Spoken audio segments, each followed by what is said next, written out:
Possédez-vous des actions?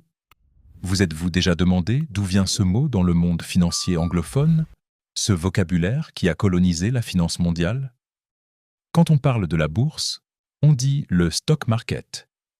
Quand quelqu'un est actionnaire, on l'appelle un stockholder. Mais attardez-vous un instant sur ce mot. Stock. Dans le langage courant, un stock évoque un inventaire, des marchandises empilées dans un entrepôt sombre. Mais à l'origine, dans les fondations mêmes de notre système économique moderne, stock ne signifiait pas cela. Stock désignait un morceau de bois. Plus précisément, la moitié la plus longue d'un bâton de noisetier fendu en deux, qui était remise à la personne détenant la créance financière. Le détenteur de ce bout de bois, c'était lui, le stockholder. Pendant 726 ans, c'est de cette manière que l'Angleterre, et par extension l'empire le plus vaste que le monde ait jamais connu, a suivi ses dettes, enregistré ses impôts et géré l'intégralité de son économie. Pas avec des banques centrales imposantes, pas avec du papier-monnaie adossé à de l'or caché dans des chambres fortes inaccessibles. Avec de simples morceaux de bois entaillés, fendus en deux pour éviter toute possibilité de falsification. Une moitié pour le créancier, une autre pour le débiteur. Les fibres du bois s'emboîtèrent de manière si absolument parfaite que la contrefaçon n'était pas seulement un crime difficile à exécuter, c'était une impossibilité physique absolue. Ce système primitif, en apparence, a financé des guerres, construit un empire et soutenu des générations de commerce. Et puis, un jour de l'année 1834, le gouvernement a ordonné de brûler jusqu'au dernier de ces bâtons de bois, et dans le processus de cet effacement méthodique, ils ont accidentellement réduit le Parlement britannique lui-même en cendres. S'il vous plaît, prenez un moment pour vous abonner à ce canal si vous ne l'avez pas encore fait. Partagez ces archives avec quelqu'un que vous croyez prêt à comprendre comment nous en sommes arrivés là. Et dites-moi dans les commentaires depuis quelle ville vous menez cette enquête avec nous. Nous devons préserver ces fragments, car l'histoire, telle qu'elle est écrite par les vainqueurs de la finance, a la fâcheuse habitude d'effacer les alternatives que nous pourrions être tentés de reproduire. Je ne cherchais pas ça quand j'ai commencé mon enquête sur l'architecture financière du XIXe siècle. Je cherchais simplement à tracer les origines de la terminologie bancaire moderne, essayant de comprendre pourquoi nous utilisons les mots que nous utilisons pour désigner l'argent, la dette, le crédit et l'investissement. L'étymologie agit souvent comme un fantôme persistant, une ombre qui préserve dans le langage ce que les documents physiques, consumés par le feu ou le temps, ne peuvent plus raconter. Et lorsque j'ai suivi le mot « stockholder » jusqu'à ses racines les plus profondes, je me suis retrouvé à fixer directement un système monétaire qui a précédé la toute-puissante Banque d'Angleterre de près de 6 siècles. Un système si extraordinairement fonctionnel, si écrasant de succès, qu'il a opéré sans interruption de l'an 1100 jusqu'en 1826. Un système dont les archives physiques ont ensuite été systématiquement et délibérément détruites pour que nous ne puissions jamais étudier comment une économie pouvait réellement prospérer avant que les banques ne nous convainquent que nous avions absolument besoin d'elles pour survivre. Plus je creusais dans les archives poussiéreuses de ce système, plus le récit officiel que l'on nous a enseigné devenait sombre, étrange et plein de contradictions flagrantes. En l'an 1100, le roi Henri Ier, le fils de Guillaume le Conquérant, a introduit le système des tally sticks, ou bâtons de comptage, en Angleterre.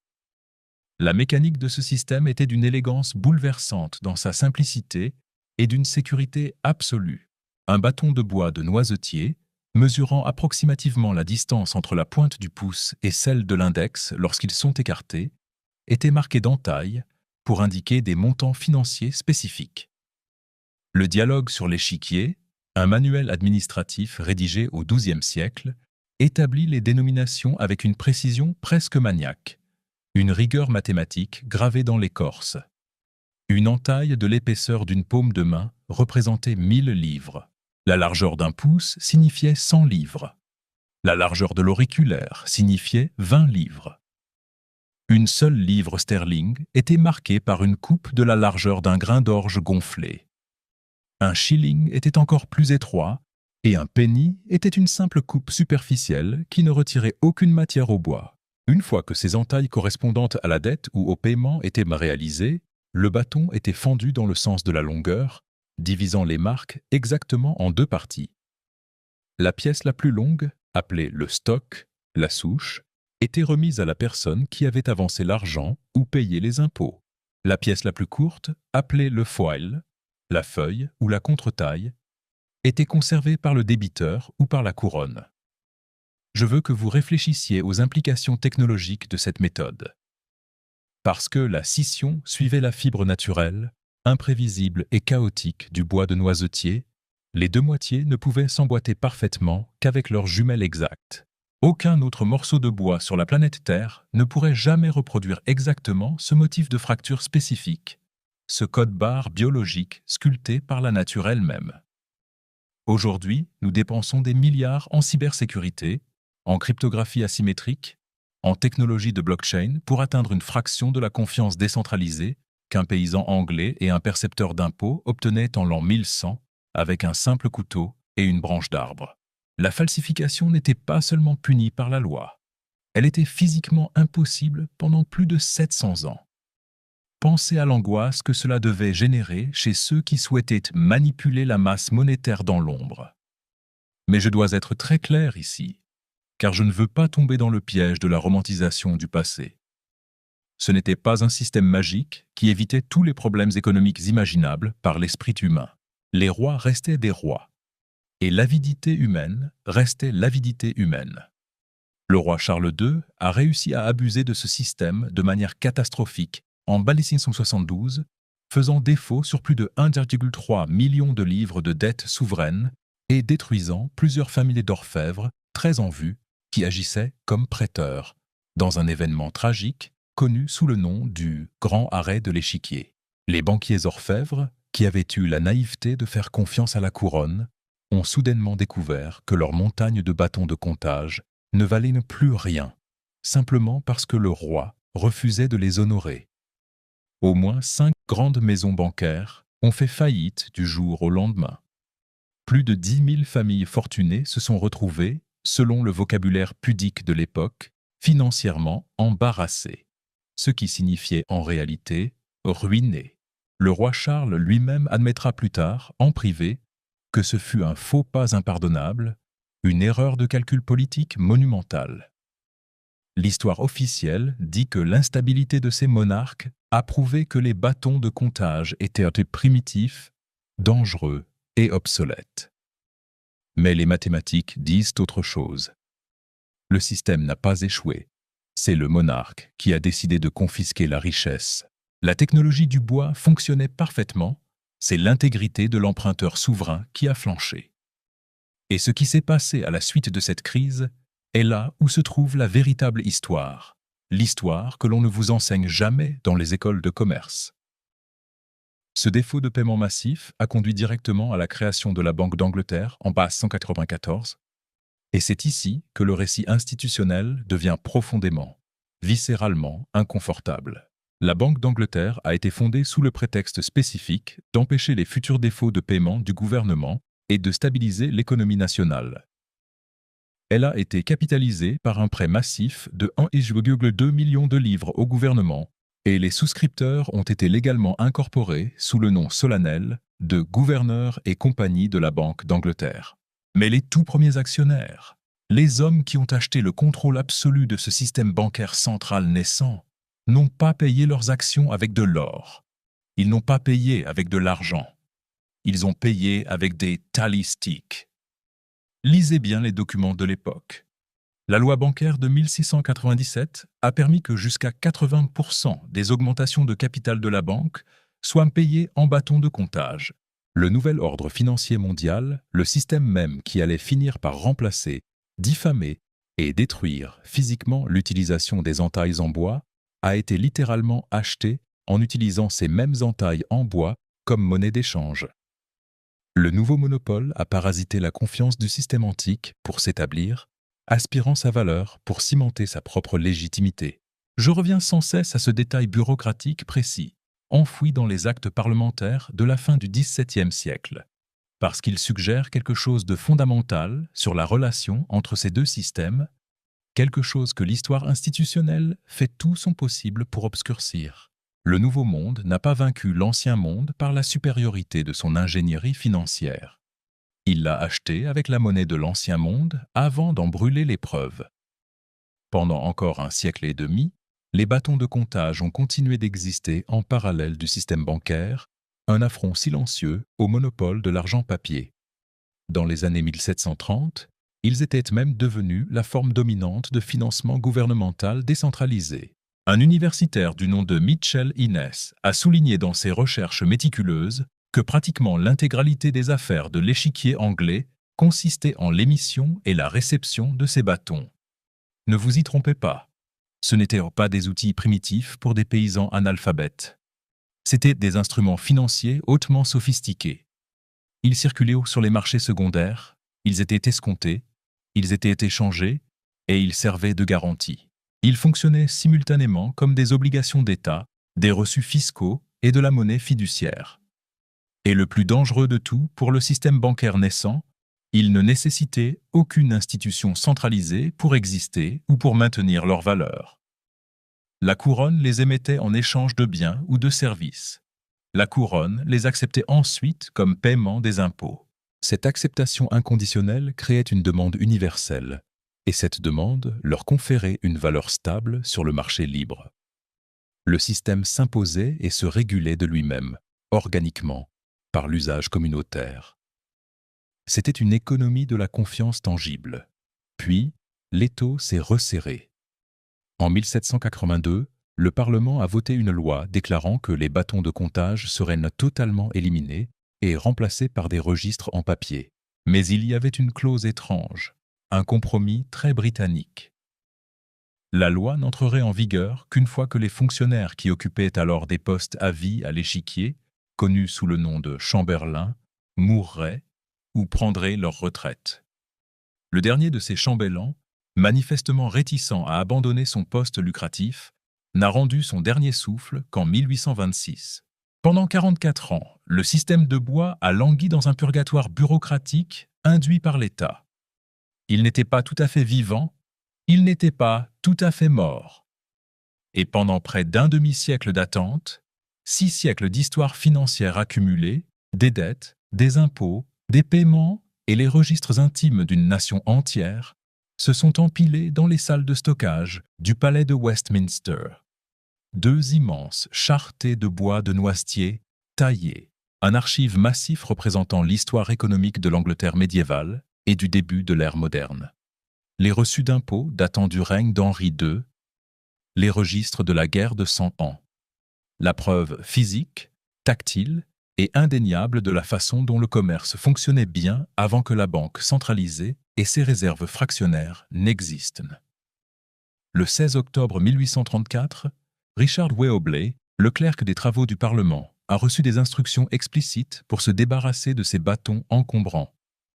Le papier avait gagné. La banque avait gagné. Le bois n'était plus nécessaire. Il s'agissait de faire place nette pour l'avenir radieux de la finance moderne. Weobley avait des options. Il aurait pu distribuer ce bois comme bois de chauffage aux familles misérables qui vivaient dans les bidonvilles, entourant le Parlement, pour les aider à affronter le rude hiver londonien. Il aurait pu les transférer au British Museum, une institution qui existait déjà et qui collectait activement les artefacts de l'histoire de la nation. Au lieu de cela, il a pris une décision qui allait modifier l'horizon et l'architecture de Londres de manière permanente. Il a ordonné qu'ils soient brûlés immédiatement dans les 2 grands fours de chauffage situés directement sous la Chambre des Lords. 2 ouvriers irlandais, Joshua Cross et Patrick Furlong, ont été affectés à cette besogne. Ils ont commencé à l'aube et ont continué toute la journée, alimentant fiévreusement les flammes ouvertes avec 700 ans de registres financiers. Tout au long de l'après-midi, Madame Wright, la sous-gouvernante du bâtiment, a remarqué une chaleur oppressante et une fumée âcre imprégnant les tapis et les couloirs. Elle s'est montrée perplexe, voire alarmée, face à la chaleur inhabituelle des sols sous ses pieds, mais les ouvriers ont insisté avec véhémence affirmant qu'ils avaient reçu l'ordre strict de terminer le travail le jour même. Les fours ont finalement été éteints à 5 heures de l'après-midi. À 6 heures, les flammes léchèrent le plancher de la chambre des lords. Le revêtement de cuivre du conduit de la cheminée avait littéralement fondu sous la chaleur industrielle, dégagée par des siècles de bois sec, brûlant dans un espace originellement conçu pour du charbon. L'incendie s'est propagé avec une vélocité terrifiante. À 6h30 du soir, une énorme boule de feu a explosé à travers le toit du Parlement, illuminant le ciel nocturne. C'est devenu l'incendie le plus vaste et le plus destructeur de Londres entre le grand incendie de 1666 et les bombardements aériens du Blitz pendant la Seconde Guerre mondiale. Le roi et la reine pouvaient voir la colonne de flammes depuis le château de Windsor, à plus de 30 km de distance. La Chambre des communes et la Chambre des lords ont été entièrement consumées par ce brasier infernal. Le Westminster Hall, la partie la plus ancienne et la plus sacrée du complexe, n'a survécu que grâce à l'intervention héroïque des pompiers et à un changement inespéré de la direction du vent.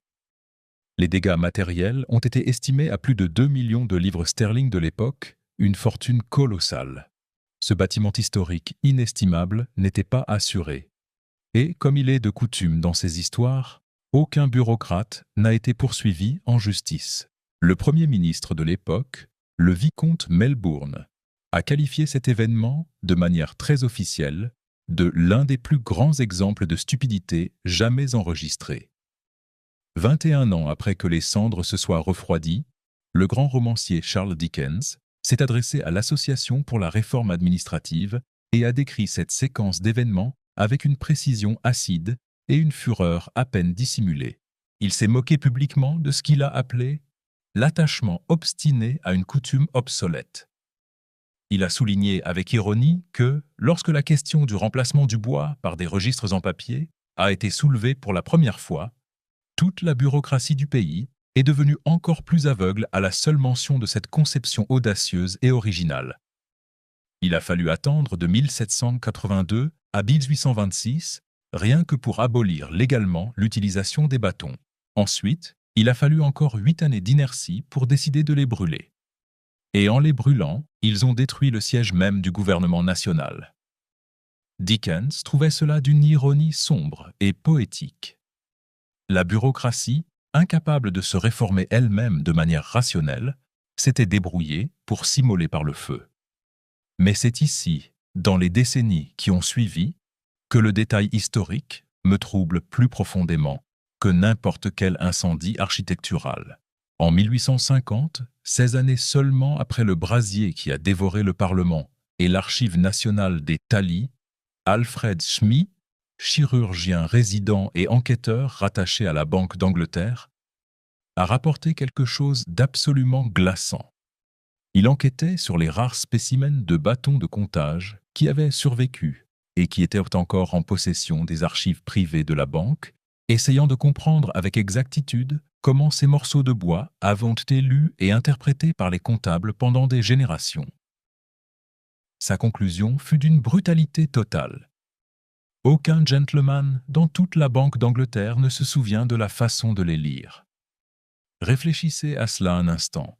Laissez cette information pénétrer votre esprit.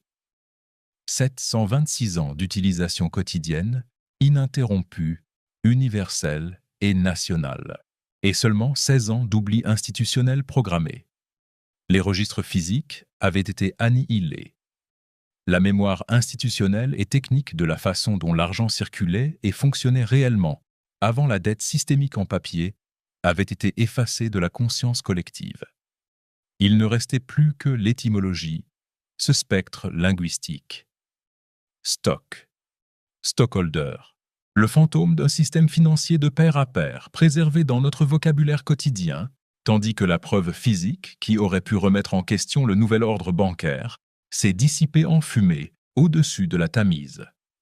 Je ne vous demande pas de me croire, je vous demande de vérifier. Allez chercher l'histoire du Tally Stick. Cherchez les actes parlementaires de 1834. Cherchez les citations de Charles Dickens lors de son discours. Tout est là, accessible. Le savoir a été gommé. Comment est-il possible qu'une civilisation entière oublie l'infrastructure centrale de sa propre survie commerciale en moins de 2 décennies? Les amis, cela ne se produit pas par accident. Cela ne se produit pas par un glissement naturel de la mémoire humaine. Cela se produit parce qu'un nouveau système est mis en place, un système qui exige que l'ancien ne soit pas seulement remplacé, mais qu'il devienne totalement, fondamentalement incompréhensible pour les générations futures. Ce n'est pas une coïncidence.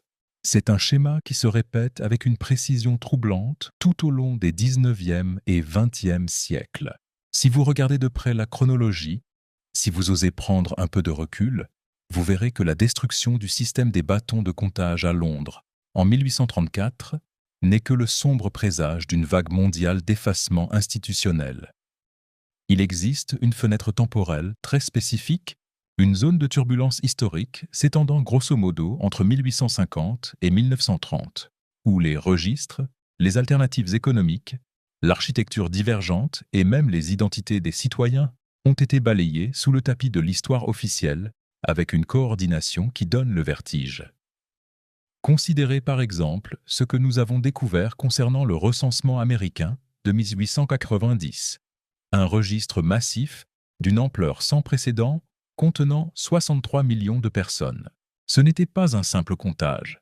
C'était un instantané exhaustif qui détaillait exactement qui étaient les Américains, quelles propriétés ils possédaient, d'où ils avaient immigré, leur statut de naturalisation et surtout s'ils étaient endettés. C'était la radiographie d'une nation à l'aube de l'ère industrielle. Ce recensement inestimable a été stocké, de manière tout à fait illogique, en dehors de la chambre forte ignifugée du département du commerce. Et en janvier 1921, un incendie mystérieux s'est déclaré dans le sous-sol. Ce qui a survécu à l'eau des pompiers et à la fumée n'a fait l'objet d'aucune tentative de restauration. Ces documents inestimables ont pourri dans un entrepôt de stockage pendant 12 ans. Puis, en décembre 1932, le greffier en chef du bureau du recensement a dressé une liste de documents à détruire. Le bibliothécaire du Congrès n'a identifié aucun de ces documents comme ayant une valeur historique. Et en février 1933, le Congrès a signé une autorisation officielle pour détruire ces restes. Ils ont détruit le document démographique le plus détaillé de l'histoire de l'Amérique de l'époque le 21 février. Le lendemain, le 22 février, le président Herbert Hoover posait la première pierre du nouveau bâtiment des Archives nationales, un bâtiment précisément conçu pour empêcher ce genre de pertes. Un jour d'écart. L'ironie est tellement épaisse qu'on pourrait la couper au couteau. Demandez-vous ceci. Qui profite de la destruction du recensement de 1890 ? Qui profite du fait que des millions de citoyens ne puissent plus retracer leur lignée, prouver leur propriété ou valider leurs revendications ancestrales d'avant cette date charnière? La réponse est structurellement la même. Exactement les mêmes pouvoirs qui profitent du fait que plus personne en Angleterre ne sait comment commercer, comment s'échanger du crédit mutuel, sans payer de taux d'intérêt à une banque centrale. L'amnésie est l'arme par excellence de la consolidation du pouvoir. Regardez autour de vous, observez attentivement le 19e siècle. C'est la même époque où les villes industrielles américaines mettaient en place le modèle des Company Towns, villes d'entreprise.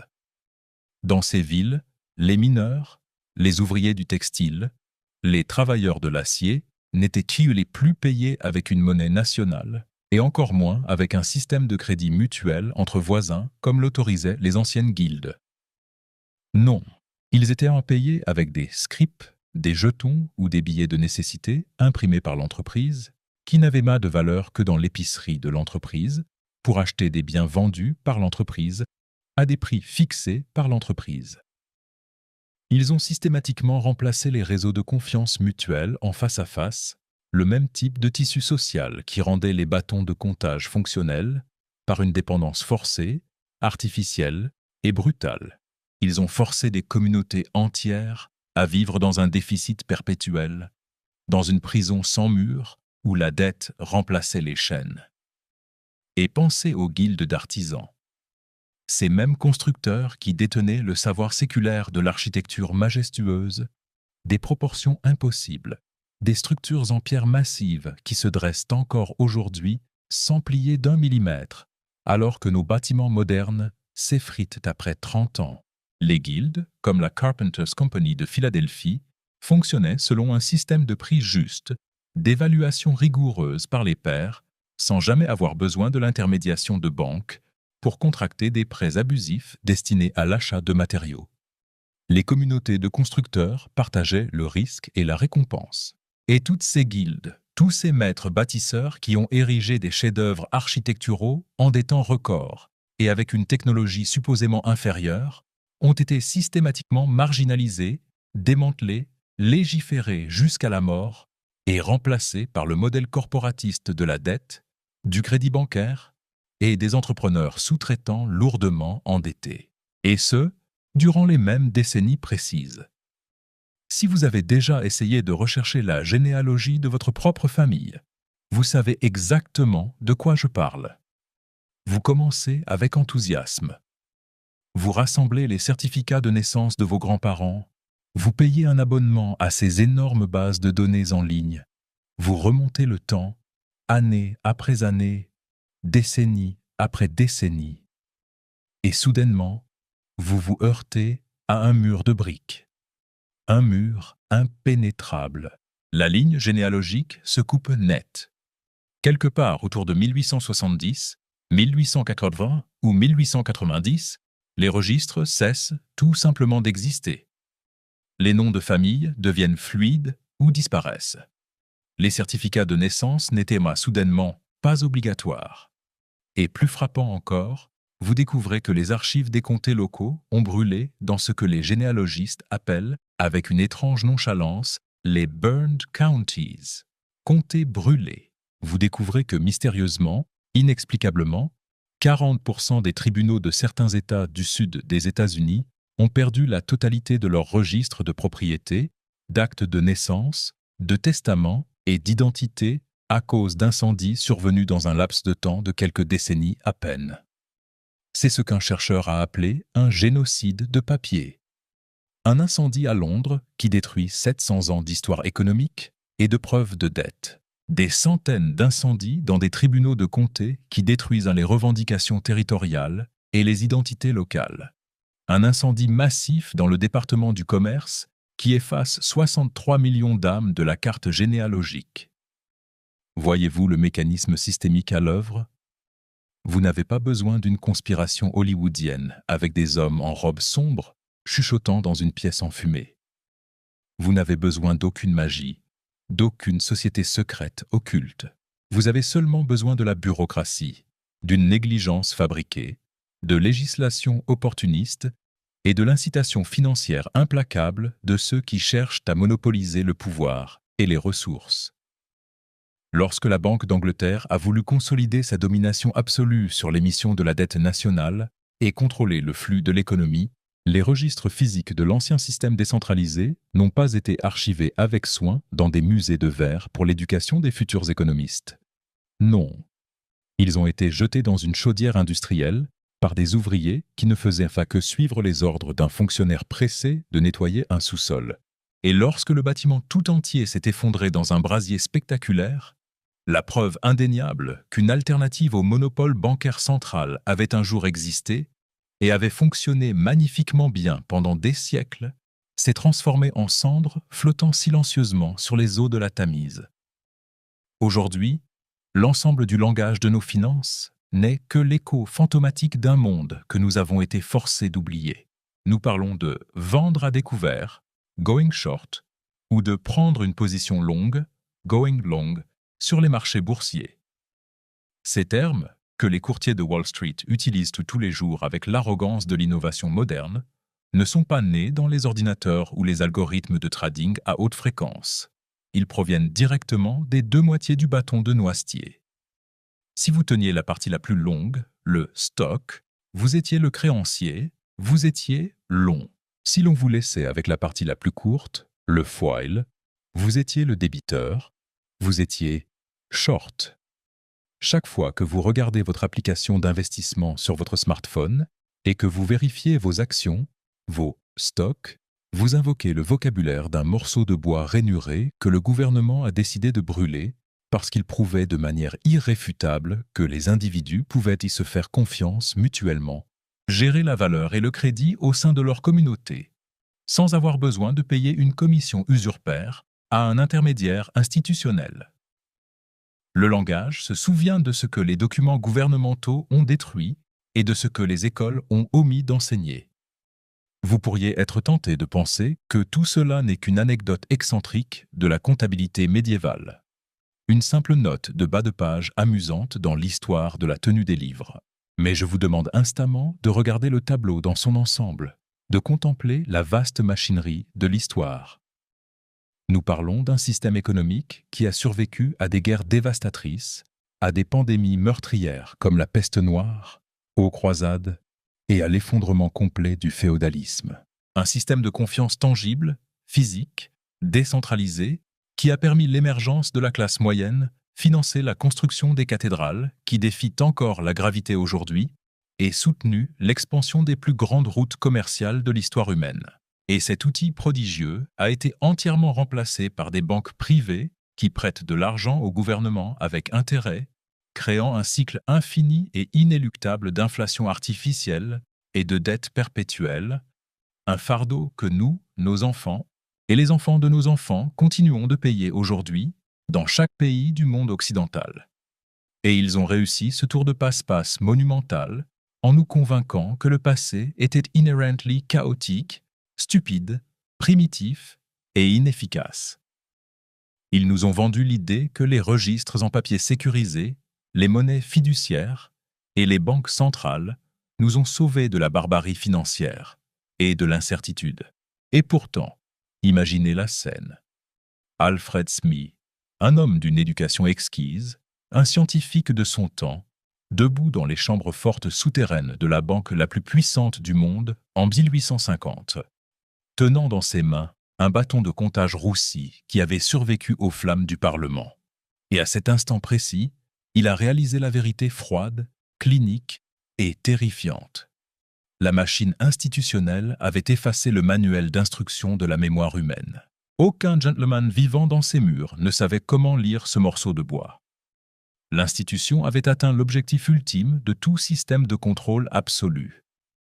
Ils n'ont pas simplement gagné la partie en cours, ils ont mis le feu à l'ancien plateau de jeu pour s'assurer que personne ne saurait jamais qu'il était possible de jouer selon d'autres règles.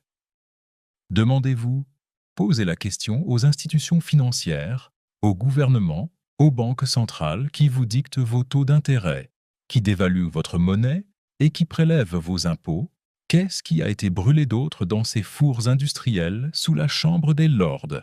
Quelles autres preuves du monde ancien, de notre capacité inhérente à nous organiser de manière communautaire, de notre capacité à générer de la valeur sans l'approbation de leurs hiérarchies asphyxiantes, ont été décrétées obsolètes, dangereuses et détruites par des ordres bureaucratiques anonymes? Qu'est-ce qui a été englouti dans les flammes des comtés brûlés? Qu'est-ce qui s'est évaporé dans les cendres du recensement de 1890? Et pourquoi, lorsque vous avez enfin le courage de relier les points entre les cendres de Londres, les ruines de Chicago après le grand incendie, les archives inondées de Washington et les fausses promesses des villes corporatistes de la frontière américaine, la conclusion pointe-t-elle inlassablement, méthodiquement, vers une seule et même vérité troublante, à savoir que l'on nous a systématiquement arraché notre autonomie économique et historique, et que ce vol colossal a été maquillé, avec une ingéniosité perverse, sous les traits glorieux du progrès. Je ne peux pas vous donner toutes les réponses. Les flammes et le temps ont fait leur œuvre. Mais je peux vous montrer où se trouvent les trous béants dans la trame de l'histoire officielle. Je peux pointer du doigt les silences. Abonnez-vous à ce canal. Laissez un commentaire pour me dire de quelle ville, de quel pays vous observez les ruines de l'ancien monde. Et dites-moi si vous aussi, vous vous êtes heurté à ce mur de silence et de cendres dans l'histoire de votre propre famille. Partagez cette vidéo, archivez-la, diffusez-la, parce que le système bancaire actuel, avec toutes ses crises cycliques et son endettement systémique, n'est pas une évolution naturelle ou inévitable de l'ingéniosité humaine. C'est le résultat direct et calculé d'une usurpation institutionnelle qui exigeait, pour réussir, de mettre le feu à notre mémoire collective. Une fois que vous le voyez, vous ne pouvez plus l'oublier.